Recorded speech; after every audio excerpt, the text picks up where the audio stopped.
Whenever you're ready. Hello, my name is John Porto. I want to ask you guys a question. So everybody knows what this is, right? We all live in Florida. We've all been here at least once, for the most part. Have you ever stopped to wonder, how did this all come about? How did Universal, a movie production company, get into the world of theme parks? Because, I mean, it's not that common, really. Why am I the right guy to tell this story? Well, for the most part, I actually hold the world record at Universal. I rode the ET Adventure ride 56 times in one day. What? Yeah. Why? Huh? Because the oldest ride in the park, and I wanted to bring more awareness because Universal doesn't care about it anymore. But I have friends who work at the park. I've actually spoken to people that help build the park, and I actually have some of the blueprints for the actual rides. Like I have the blueprints for the Jaws ride, the real blueprints. So Universal began dipping their toes in the theme park world when they started adding attractions to the world-famous studio tour in Hollywood, which is where their movie studio is located, but now it also doubles as a theme park. They added the earthquake attraction, which puts you in an 8.3 earthquake in a San Francisco subway area. This was in 1974. In 1975, seeing the success of the film Jaws, they added an attraction based off the hit Steven Spielberg film in the backlot as well. But the one attraction that propelled Universal to actually get into the world of theme parks was this guy right here, King Kong. King Kong. So what this ride was is that your tram would go through a destroyed New York in the middle of Kong's rampage, and at the end you'd come face to face with a 30-foot, 7-ton animatronic of the beast. Beautiful. So the seeds were planted early for the Disney and Universal rivalry. They actually go way back to when Universal was actually looking for investors and partners for the theme park ventures. The first people that they went to was actually Paramount. They're also a movie production company. And they pitched them the ideas like, hey, we want to make a theme park that also doubles as a working movie studio.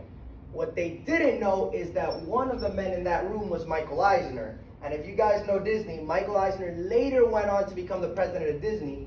And he remembered the ideas that Universal had and later fast-tracked Disney to make their own movie theme park that we now know today as Disney's Hollywood Studios.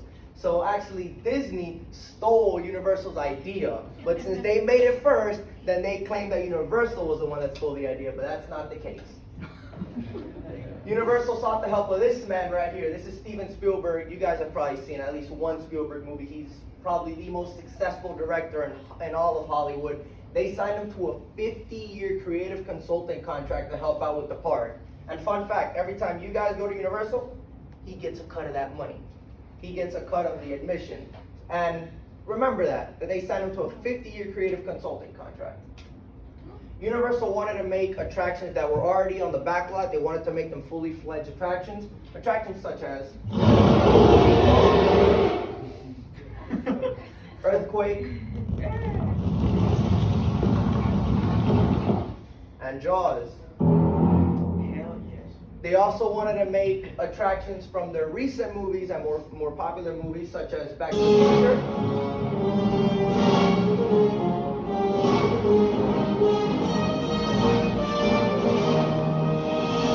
And they also bought the rights to other popular movies at the time such as Ghostbusters.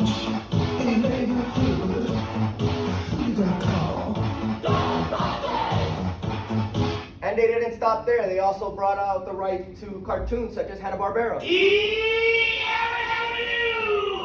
They also wanted to pay tribute to their film production past.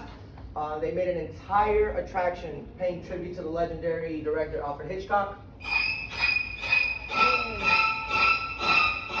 And of course, last but definitely not least, their most popular movie at the time, the highest grossing film of all time at that time, E.T.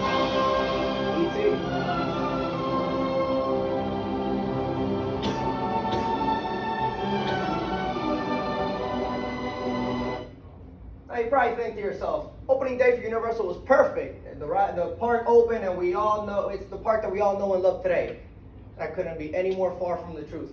Just like how Disney's opening day was a disaster, it was much of the same for Universal. So a power outage took out the King Kong and the Earthquake attraction for the day, and a lightning storm took out the Jaws attraction. Hang on, that doesn't look right. There we go. Now, to make matters even worse, rumor has it that the director of Jaws, Steven Spielberg, was actually on the ride during the shutdown. Not a good look for Universal. Now, Universal proved to be a great alternative to Disney, but that's just what it was. They were always playing second fiddle to Disney. And nobody ever thought they could come close to the House of Mouse. Luckily for Universal, a little bit of magic was on their side. Oh. Well, this is quite embarrassing. It seems that we've come upon a locked slide. Luckily for you guys, I got just the thing for this. Now, truth be told, I'm not allowed to use magic outside of the Wizarding World, but you all can keep a secret, right? You all can keep a secret? Bring it. Right. Alamora! Tell this story. You can truly follow Harry Potter's world. Where magic is real. And exciting moments every time. Explore the Wizarding World of Harry Potter. A world of magic and adventures only Universal and Resorts will be outrageous, extraordinary. So in 2007, Universal announced that they have partnered up with J.K. Rowling and Warner Brothers Studios to bring the Wizarding World of Harry Potter to their parks. This came after J.K. Rowling actually approached Disney to bring the Boy Wizard to their parks, but Disney did not want to meet with her demands. They didn't want to make Diagon Alley, they didn't want to make the castle, they just wanted to make a wand shooter ride. And J.K. Rowling, being the smart businesswoman that she is, said, okay, I'm going to go across the street to Universal and see what they have to say about it. And it was a mistake that cost Disney a lot, because can you imagine if they would have had Star Wars and Harry Potter? They probably would have put Universal out of business. So what does Universal look like today? Well, all of the attractions from the opening day have been shut down, except for one, the E.T. Adventure. So remember how I mentioned earlier that Universal signed Steven Spielberg to a 50-year creative consulting contract, and it was very lucrative. The numbers, I don't know, but they're very lucrative. So there was two other versions of the E.T. Adventure that came after the Orlando one in Hollywood and one in Japan.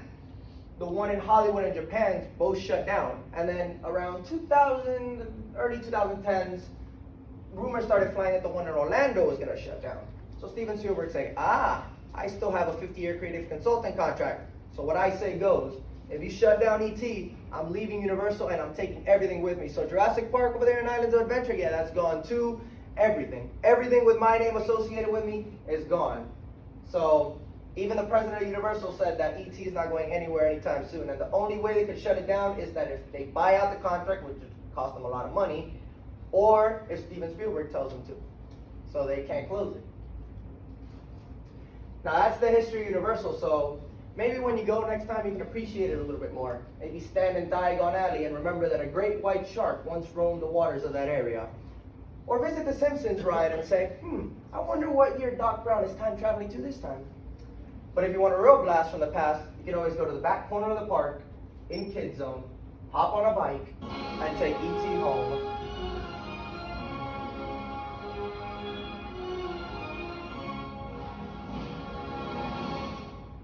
And that's my presentation.